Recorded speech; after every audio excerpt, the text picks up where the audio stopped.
চীন থেকে খালি হাতে ফিরেছেন মার্কিন প্রেসিডেন্ট ডোনাল্ড ট্রাম্প। বন্ধু দেশ ইরানকে যুক্তরাষ্ট্রের হাতে ছেড়ে দেয়নি চীন, আর তাই তো চীন থেকে ফিরেই ইরানে আবারও হামলার পরিকল্পনা করছেন মার্কিন প্রেসিডেন্ট। কূটনৈতিক প্রক্রিয়া চলমান থাকলেও ইরান যুক্তরাষ্ট্রের পারস্পরিক অনমনীয় অবস্থান সমঝোতার পথে বাধা সৃষ্টি করছে। তবে কি সামরিক পথই এখন একমাত্র সমাধান? আবারও যুদ্ধের ময়দানেই ফিরবে ইরান ও যুক্তরাষ্ট্র? মার্কিন সংবাদ মাধ্যম দ্য নিউ ইয়র্ক টাইমসের বরাত দিয়ে সংবাদ মাধ্যম এনডিটিভি জানিয়েছে, চীন সফর শেষে ইরান ইস্যুতে একটি গুরুত্বপূর্ণ সিদ্ধান্ত নিতে চলেছেন মার্কিন প্রেসিডেন্ট ডোনাল্ড ট্রাম্প।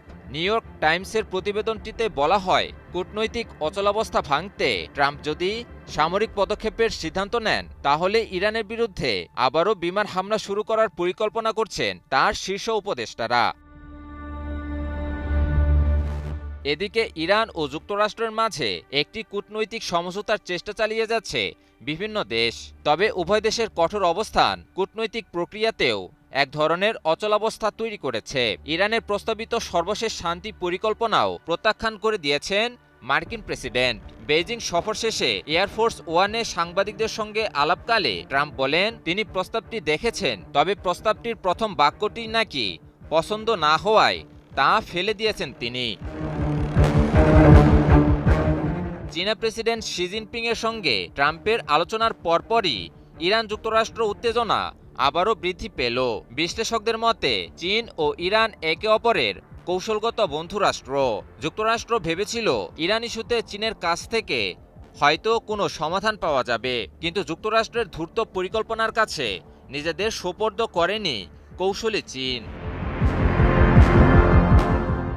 আর তাই চীন থেকে আশাহত হয়ে ফিরে এবার ইরান নিয়ে কঠোর সিদ্ধান্ত নেয়ার পরিকল্পনা করছে যুক্তরাষ্ট্র।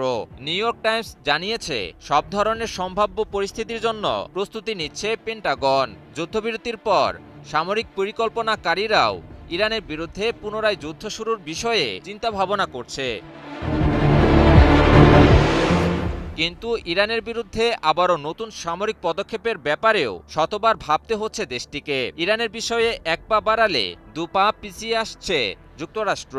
কারণ ইরানের বিরুদ্ধে দীর্ঘ ৪০ দিন যুদ্ধ করেও কোনো আশানুরূপ ফলাফল আনতে পারেনি তারা। তাই আবারও আগ্রাসন শুরু হলে সম্ভাব্য পরিণতির কথা বিবেচনা করে খুব সতর্কতার সাথে পা ফেলছে যুক্তরাষ্ট্র। বিশ্লেষকরা বলছেন, ইরান ইস্যুটি যুক্তরাষ্ট্রের জন্য রীতিমতো গলার কাটায় পরিণত হয়েছে।